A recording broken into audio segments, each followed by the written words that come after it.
Namasté. Bienvenue sur la chaîne Bogoro Mario.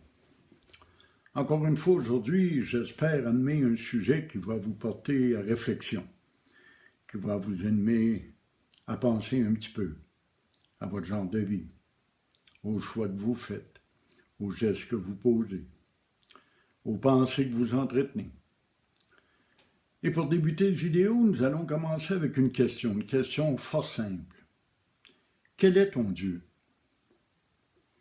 Ah, il me semble que je te vois déjà chercher dans ton esprit toute la conception que tu as de Dieu, ou les conceptions, les croyances qui sont tiennes. Il est un fait remarquable, c'est que la majorité des gens prétendent croire en Dieu. Il y a eu des sondages et des experts qui se sont penchés sur la question, bien des fois à plusieurs reprises. Et tous prétendent que la majorité des gens croient effectivement en Dieu. Pourtant, personne ne semble agir en ce sens.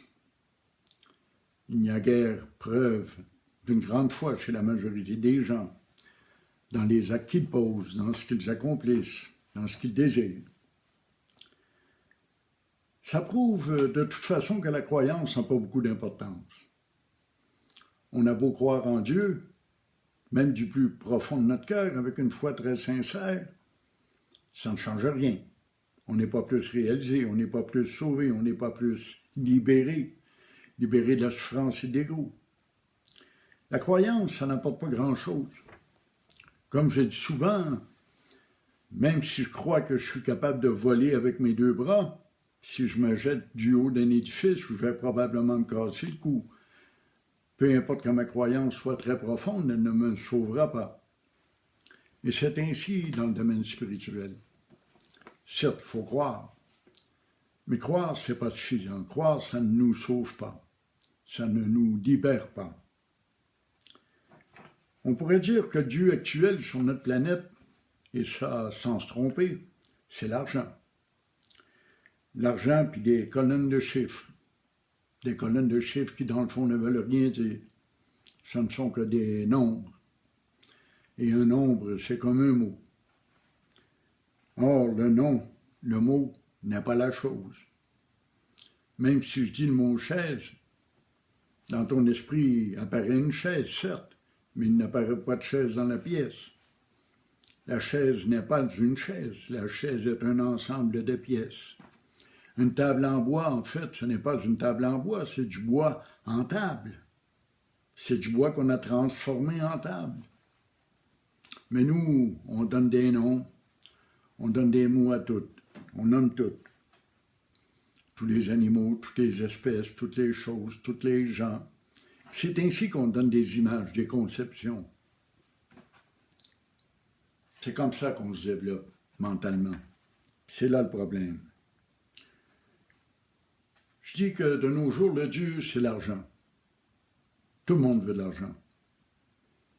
Tous les gouvernements ne travaillent que pour l'économie. Ce n'est plus de la politique. Ce n'est plus des gouvernements qui travaillent pour le peuple. Ce ne sont que des fonctionnaires et des comptables et des administrateurs et des spécialistes de la finance. Il faut que le PIB augmente, il faut qu'on paye des impôts et tout fonctionne avec l'argent tout le temps, sans arrêt. D'accord, on a besoin d'argent. Je ne remets nullement en doute ce principe. On a besoin d'argent pour vivre. Et pourtant, le tiers de la planète vit sans argent. C'est un fait. On sait également qu'à peu près une centaine de personnes possèdent peut-être 70% des biens de la planète. C'est un fait aussi.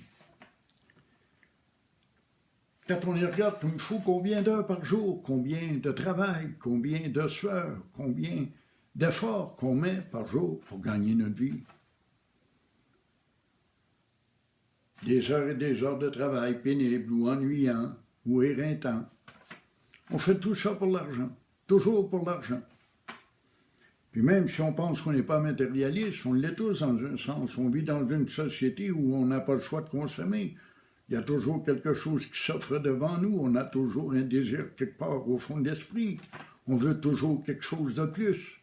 qui viendrait donner un plus à notre vie, qui viendrait améliorer notre bien-être et notre bonheur, croit-on du moins. Le Dieu, c'est l'argent de nos jours. Regardez, l'économie est devenue mondiale. On ne parle que d'économie. On détruit la planète, on se pollue, on sera malade, on se détruit, on s'entretue dans des guerres. Mais ce n'est pas ça qui est important. Ce qui est important, c'est l'argent, la finance au bout, le capitalisme à outrance. Même sans être vraiment un matérialiste puis désirer toutes sortes de biens, notre Dieu, c'est tout, l'argent. La preuve, c'est que c'est là qu'on y consacre le plus de temps. C'est à cela dont on se préoccupe le plus. Et c'est de cela aussi avec lequel on se fait le plus de soucis. La plupart des problèmes qu'on rencontre, c'est des problèmes monétaires ou affectifs, puis bien souvent l'affectif va aussi avec le monétaire. Nous sommes possédés parce que nous possédons. Nous sommes possédés aussi parce que nous désirons posséder. C'est un fait. Plus les désirs sont grands, plus notre souffrance augmente. Le désir crée la souffrance. Tant qu'on désire, on souffre parce qu'on n'a pas. Et une fois qu'on a acquis ce qu'on voulait, on souffre parce que ça ne comble pas notre intérieur. Ça ne nous apporte pas la paix, puis le repos, puis le bonheur qu'on espérait. Ça ne met pas fin à notre souffrance. C'est souffrant de désirer tout le temps. C'est souffrant de travailler pour gagner de l'argent. C'est souffrant de vivre pour suivre la mode, suivre l'air du temps. C'est difficile. On travaille pour acheter des choses, souvent à crédit, puis après on travaille pour rembourser le crédit, et c'est un cercle vicieux. On devient des petits esclaves, des petits robots. C'est rare que les gens sont satisfaits de leur travail et aiment leur occupation. La plupart de nous acceptons une forme de misère et de souffrance quotidienne juste pour gagner de quoi? Gagner notre vie, payer notre pain, payer notre loyer. Je ne veux pas insinuer ici l'idée que l'argent n'est pas important, puis qu'on peut vivre sans argent, même si le tiers de la planète le fait. L'idée que je veux amener, en fait, c'est de vous faire voir à quel point on met d'efforts pour le Dieu argent. Si on mettait autant d'efforts à trouver la vérité et à trouver Dieu comme tel, quel serait alors le résultat? Combien on réussirait à ce moment-là? Pourtant, la quête spirituelle, ça ne coûte rien. Ou du moins pratiquement rien. Peut-être quelques livres pour s'instruire un peu de temps à mettre à écouter des vidéos ou des conférences. Ça demande surtout du temps pour la pratique. Méditer, user d'une pensée discriminative entre le vrai et le faux, le réel et l'irréel.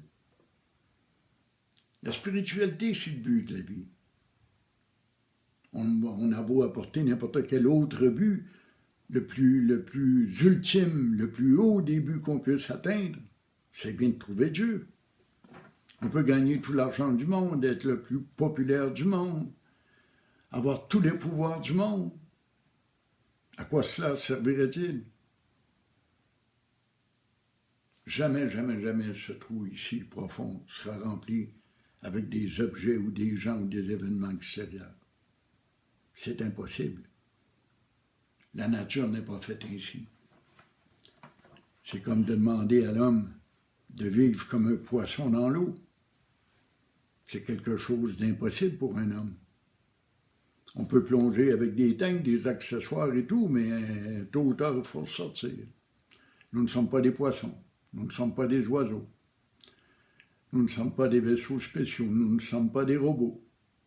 Nous sommes des êtres humains de chair, de sang et d'os. Ça, c'est notre enveloppe et on a à en prendre soin. Alors on peut se demander vraiment la question essentielle à toute vie. Quel est ton Dieu? Où mets-tu tes efforts? Vers où se dirige ta concentration, tes pensées, tes rêves? Dieu est exigeant. Dieu exige tout de nous.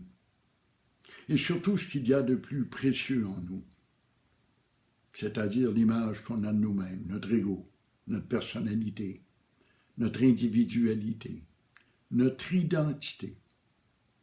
Voilà ce qu'on a à perdre. Quand l'ego débarrasse, c'est Dieu qui prend sa place. Et nous vivons alors une vie divine, car nous sommes au départ des êtres divins. J'ai rien contre les matérialistes, les riches et les puissants de ce monde. Je ne veux pas les décrier. Mais c'est un fait que plus qu'on possède, moins qu'on a de chance de réussir spirituellement. Parce que le début de la spiritualité, il est toujours le même. Ça commence toujours par une souffrance intense, à laquelle on tente de mettre fin. C'est toujours un problème qui se pose, auquel on cherche une solution. Pour certains, il s'agit d'une curiosité, comme dans mon cas. J'ai toujours été curieux de la spiritualité. Et on peut développer cette curiosité. Alors, je te pose vraiment la question. Quel est ton Dieu?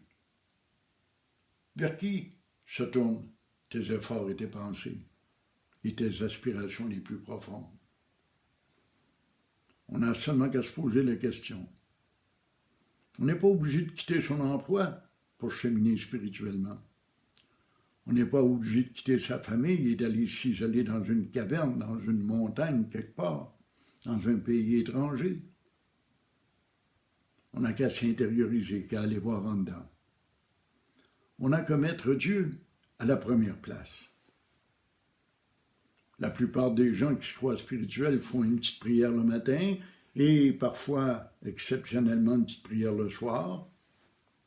Et ils se croient très spirituels. Le reste du temps, ils travaillent pour le Dieu mammon, le Dieu argent. Non, ça doit changer. On doit changer notre mode de vie pour avancer spirituellement. On doit consacrer tout à Dieu et lui donner la première place. C'est ça qui est le plus important. J'espère que ce cours vidéo va t'emmener à réfléchir un peu et va te motiver à te mettre au travail et à pratiquer selon la voie directe que j'enseigne, l'Advaita Vedanta qu'on appelle, la voie de la non-dualité. Je t'invite donc à poursuivre ton chemin et si tu as des questions ou des commentaires, eh bien tu peux me les envoyer sur Messenger à Boguru, B-O-G-O-U-R-O-U, à commercial-gmail.com. Ça me fait toujours un plaisir de recevoir des commentaires, même lorsqu'ils sont négatifs. J'essaie de corriger mes erreurs, c'est déjà un bon commencement. Et sois assuré que je vais te répondre s'il s'agit de questions. Alors, à la prochaine.